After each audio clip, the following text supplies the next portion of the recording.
Hi guys, this is A.K. Upadhyay. आपको English सीखना है।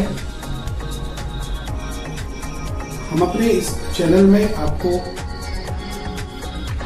इंग्लिश को बहुत आसान तरीकों से बहुत इफेक्टिव वे में सिखाने वाले हैं। आपसे एक शर्त है, इस वीडियो को पूरा देखेंगे, आखिरी तक देखेंगे और इसके बाद हमारे वीडियो को लाइक और शेयर भी करेंगे। अगर आप चाहते हैं कि इंग्लिश को बहुत आसान तरीकों से सीखा जाए, आप कितने भी वीक क्यों ना हो इंग्लिश में, लेकिन अगर आप चाहते हैं इंग्लिश आपको बहुत अच्छे से बनने लगे, तो आपको हमारे सारे वीडियो को, इसके बाद वाले जो पार्ट हैं उनको भी लगातार देखना होगा।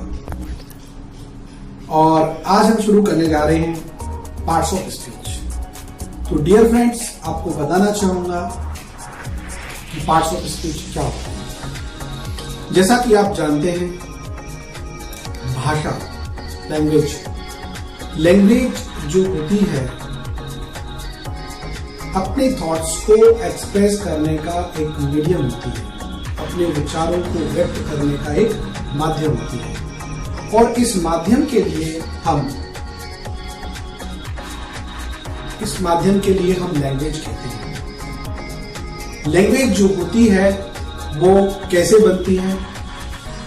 लेटर से वर्ड बनते हैं, वर्ड से फ्रेज और सेंटेंस बनते हैं, और इन सारे चीजों से एक लैंग्वेज तैयार होती है। जब लेटर से वर्ड, वर्ड से फ्रेज और सेंटेंस मैनिपुलेट होते हैं तो लैंग्वेज का डेवलपमेंट होता है।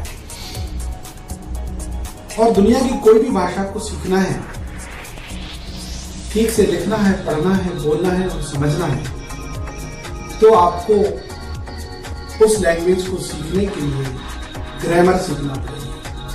क्या आप जानते हैं ग्रामर क्या होती है? ग्रामर होती है एक साइंस, एक स्टडी। ग्रामर एक साइंस या स्टडी होती है किस चीज की? वर्ड और उनके यूजेस की। वर्ड कौन कौन से होते हैं, उनको कैसे यूज किया जाता है। वर्ड और उनके यूजेस का जो साइंस है वो ग्रामर है, जो हमें लैंग्वेज को ठीक से लिखना, पढ़ना, बोलना और समझना सिखला देता है। So what we can say about grammar? Grammar is a science और study which teaches us to speak correctly, write, read and understand correctly a language. So we should learn grammar. क्या? AEC यानी Aditya English classes में आपको बताना चाहूंगा grammar के बारे में। जैसा कि अभी मैं बोल चुका हूं, ग्रामर एक साइंस होती है। तो आप जानते हैं लैंग्वेज जो होती है वो कैसे बनती है? लेटर से वर्ड, वर्ड से सेंटेंस और फ्रेज बनती है। इंग्लिश में दो तरह के लेटर होते हैं या दो तरह के साउंड होते हैं, वोवल साउंड और कॉन्सोनेंट साउंड। क्या वोवल साउंड जानते हैं? ये वोवल साउंड है, A-E-I-O-U, है ना? And rest consonant sound, B, C, D, F, G, H, J, K, L, M, N, O, P, Q, R, S, T, V, W, X, Y, Z. Understand? ये सारे क्या हैं? कॉन्सोनेंट। वॉवल और consonant से मिलकर के वर्ड बनता है, शब्द बनता है। शब्द किसको कहते हैं? शब्द जो होता है, वर्ड जो होता है, वॉवल और कॉन्सोनेंट दोनों से मिलकर के एक जो ग्रुप बन जाता है उसको वर्ड कहते हैं। गो, डू, बिग, डॉग, गॉड, ये सारे क्या हैं? वर्ड्स हैं। क्यों? इनमें वॉवल भी है और कॉन्सोनेंट भी है। तो मित्रों, आपने देखा वॉवल से कॉन्सोनेंट, वॉवल कॉन्सोनेंट से मिलकर के वर्ड बने। अब वर्ड से क्या बनेगा? तो वर्ड का जो ग्रुप होता है, या तो उसको फ्रेज कहते हैं या उसको सेंटेंस कहते हैं। अब हम सीखेंगे फ्रेज और सेंटेंस का फर्क क्या है। तो बताना चाहूंगा आपको, जैसे कि वॉवल और कॉन्सोनेंट से वर्ड बना, ठीक उसी तरह से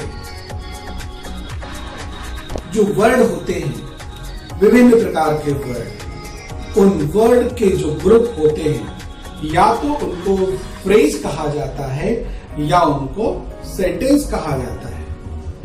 अब फ्रेज किनको कहते हैं? वर्ड का ऐसा ग्रुप जिसका कंप्लीट मीनिंग नहीं निकलता है। A word group which does not give the complete meaning is called the phrase. Okay? And word group which gives complete meaning, that is called the sentence. Word का एक group जो complete meaning को देता है वो sentence, और जो नहीं देता है वो फ्रेज। यहां मैं आपको बता रहा हूं फ्रेज के बारे में। मैंने कहा दोनों के दोनों वर्ड ग्रुप है, फ्रेज भी और सेंटेंस भी। फ्रेज वो वर्ड ग्रुप है जो जिसका कंप्लीट मीनिंग नहीं निकलता है। जैसे मैंने कहा स्टूडेंट कहाँ है, आपका क्या जवाब होगा? Where are the student? क्या जवाब होगा? In the class. तो तीन वर्ड है, इन द क्लास। लेकिन ये क्या है? ये फ्रेज है, क्योंकि ये कंप्लीट मीनिंग नहीं शो कर रहा। फिर सेंटेंस क्या होता है? सेंटेंस होता है, मैंने पूछा था स्टूडेंट्स कहाँ हैं, वेयर आर द स्टूडेंट, तो आपने कहा था क्या? Students are in the class, है ना? Students are in the class. ये क्या है? ये भी वर्ड ग्रुप है, लेकिन इसका मीनिंग कंप्लीट हो रहा है, इसलिए ये क्या है? सेंटेंस है। और अकेला बोलते हैं इन द क्लास, तो ये क्या होता है? फ्रेज होता है। फ्रेज मतलब इसका मीनिंग कंप्लीट नहीं निकल रहा, और सेंटेंस मतलब इसका मीनिंग कंप्लीट निकल रहा है। तो दोनों ही वर्ड ग्रुप हैं। वो सेंटेंस का पार्ट है, उसको वाक्यांश कहते हैं, और ये पूरा क्या है? वाक्य है। ये वाक्य है, वो वाक्यांश है, मतलब वाक्य का अंश है, हिस्सा, छोटा सा पार्ट है। लेकिन वर्ड ग्रुप वो भी है, वर्ड ग्रुप ये भी है, लेकिन ये है सेंटेंस और ये है फ्रेज। ओके। इंग्लिश को बेहतर तरीके से सीखने के लिए आपको मेरे सारे वीडियो देखना पड़ेंगे। जैसा कि हमने ये वीडियो शुरू किया है, इसमें हम वो बातें बता रहे हैं आपको जहां से इंग्लिश को सीखना शुरू करना चाहिए। एक ऐसा स्टूडेंट जिसको इंग्लिश बिल्कुल भी नहीं आती, ना पढ़ते बनती है, ना बोलते बनती है, ना समझते बनती है, हम बहुत शुरुआत से शुरू कर रहे हैं, ठीक है ना? तो इस पूरे वीडियो को आपको देखना है। इसके बाद जो भी वीडियोस आते हैं उन सारे वीडियोस को आपको लगातार देखते रहना है, बार बार देखते रहना है, तभी आपसे दोस्तों बहुत अच्छे से इंग्लिश बोलते और समझते बनेगी। चलिए, तो मैंने अभी आपको सेंटेंस और फ्रेज के बारे में एक ब्रीफ नॉलेज दिया है।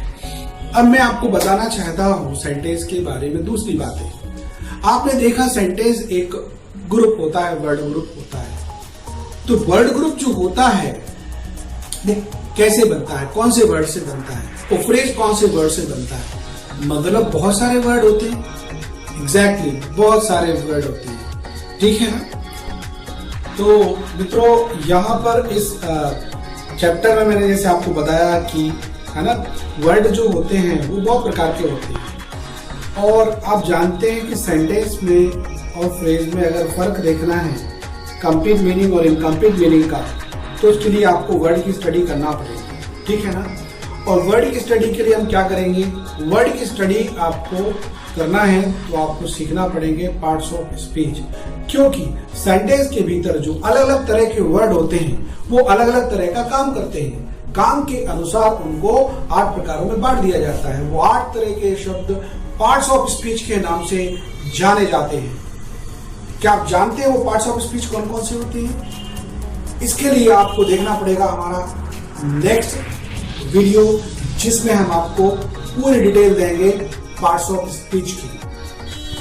आपको अगर इंग्लिश को वाकई में really if you want to learn English in effective way, easily in easy steps, अगर बहुत कम स्टेप्स में बहुत आसान तरीके से इंग्लिश सीखना चाहते हैं तो आपको जुड़ना पड़ेगा हमारे फेसबुक पेज से, हमारे व्हाट्सएप से, हमारे इंस्टाग्राम से, और जो ये नंबर स्क्रीन पर आपको दिए जा रहे हैं व्हाट्सएप नंबर है, ये लिंक दी जा रही है फेसबुक और इंस्टाग्राम लिंक, जिन पर आपको सीखना पड़ेगा, जिन पर आप कॉल कर सकते हैं और कभी भी मुझे जो नंबर और जो टाइमिंग्स दी जा रही हैं उन पर आप मुझे कॉल कर सकते हैं। Thank you so much.